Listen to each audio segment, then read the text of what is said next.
ఆంధ్రప్రదేశ్ రాష్ట్రంలో కూటమి ప్రభుత్వం పౌర సరఫరాల వ్యవస్థను ప్రతిష్టం చేసేందుకు ఆంధ్రప్రదేశ్ రాష్ట్ర ప్రభుత్వం లబ్ధిదారులకు రేషన్ షాపుల ద్వారా నిత్యావసర సరుకులను పంపిణీ విధానాన్ని తీసుకురావడం మంచిదేనని, తూకాలలో ఎలాంటి తరుగు లేకుండా నిత్యావసర సరుకులు లబ్ధిదారులకు అందేలాగా చర్యలు తీసుకోవాలని రోజా మహిళా ఐక్య సంఘం అధ్యక్షురాలు మిసాల సుమలత ప్రభుత్వాన్ని కోరారు.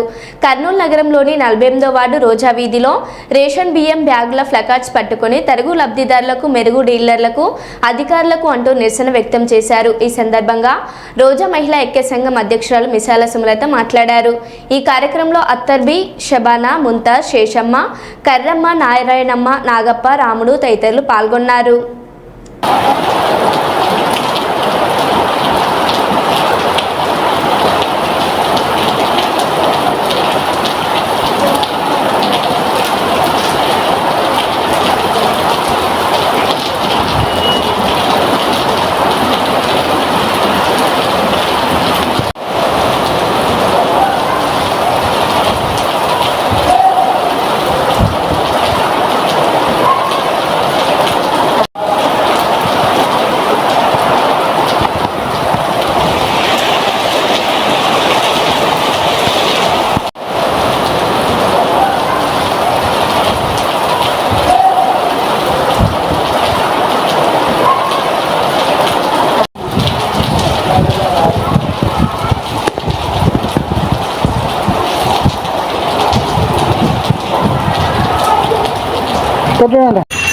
ఎంఎల్ఎస్ పాయింట్ల అక్రమాలకు అడ్డుగా మారాయని, అదేవిధంగా అదే అదునుగా తీసుకొని కొందరు డీలర్లు తరుగు సాకు చూపుతూ రేషన్ బియ్యాన్ని మెరుగు చేసుకుంటున్నారని, వెంటనే రేషన్ బియ్యం తరుగుపై తక్షణమే చర్యలు తీసుకోవాలని ఈ సందర్భంగా డిమాండ్ చేస్తున్నారు.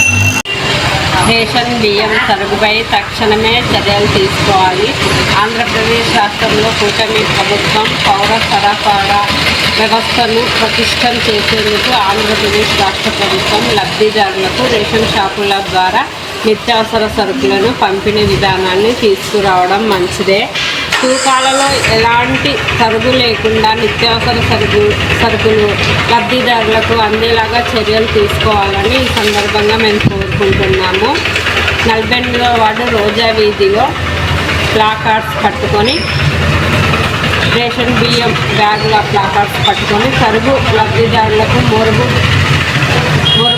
డీలర్లకు, అధికారులు